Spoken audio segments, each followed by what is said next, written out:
Right, so should Bob Mueller, who has been silent virtually from the very beginning, be required to testify? Here to discuss is former U.S. Attorney Kendall Coffey. Sir, thank you for coming back to Fox News. Let me ask you this. Do they need him to testify after this long report, or do they just want a venue to talk trash about the president on national TV?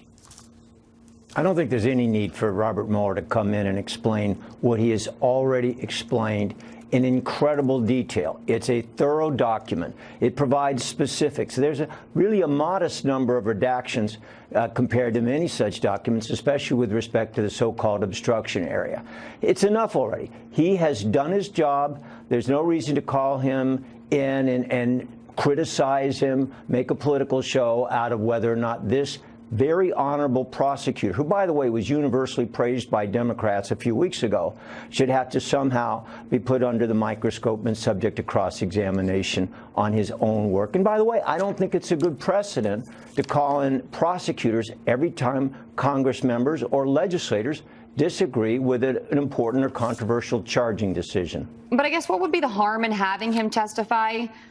Especially if people in the public still want to hear from him. Some people may still have questions after this, especially when it comes to obstruction. Not a crazy amount of harm in the sense that the Attorney General has already said it's okay. Mueller's a true soldier. He'll come in and answer the questions appropriately. But it keeps the disruption going. I don't think that's helpful for the country. It certainly is going to be a waste of time, and it just adds more politicization to a process that people around the country are increasingly coming to question. Do we have faith in the integrity of our investigative processes? The answer is, after all of this, I think a lot of members of the public have less confidence, and I think putting Mueller through a politicized spectacle is going to contribute further to undermining public confidence. Let's go back to Bill Barr here. Let's read a tweet from Nancy Pelosi, the House Speaker. AG Barr has confirmed the staggering partisan effort by the Trump administration to spin the public's view of the Mueller report, complete with acknowledgement that the Trump team received a sneak preview. It's more urgent than ever that special counsel Mueller testify before Congress. Sir, if anything about what Bill Barr had been saying regarding this report for the last few weeks up until yesterday were a problem, Mueller would have probably come out and said something, right? Well, and the report speaks for itself, doesn't it? Is there anything in the report that's really contradicting what AG Barr said? I think a lot of people would argue that on obstruction, that maybe he was ostensibly too soft on the president, and then you read the report. Not at all. The report raises a lot of issues, but it doesn't reach a conclusion either way. And by the way, Deputy Attorney General Rod Rosenstein, not a giant fan of Trump at all, had been confirmed by Republicans as well as Democrats, presidents and senators. He concluded the same as Barr did, that these elements don't constitute the crime of obstruction. Why? Because you don't have Trump tampering with witnesses, and you don't have Trump manipulating or fabricating documents. Those are the traditional elements of obstruction. They're not here. From my standpoint, there was never a very credible case of obstruction.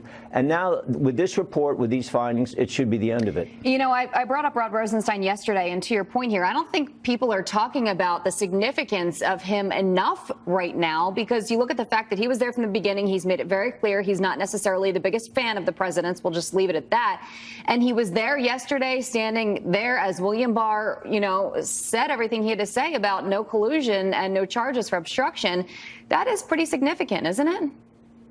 It's hugely significant. The Deputy Attorney General was overseeing the investigation from day one. He's the one that picked Robert Mueller. So if there's anybody in the country whose verdict on this should be trusted, it's Rosenstein. Of course, if people disagree with his conclusion, now they're starting to question him too. But with Barr, with Rosenstein, both fully concurring that there's no obstruction, the country should be in a position now to move forward on to other things. And you agree, when you see all of this list of these, 10 different cases that they talk about could have been obstruction, the fact that Mueller just basically punted this to Bill Barr to make a legal determination and then over to the Congress for a political one, you think that was an appropriate move?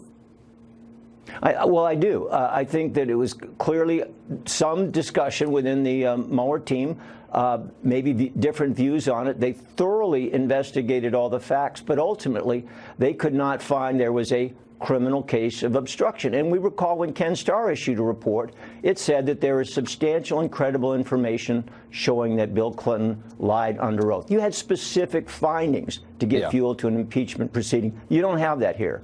Okay. Mr. Coffey, thank you for joining us. Thank you. All right.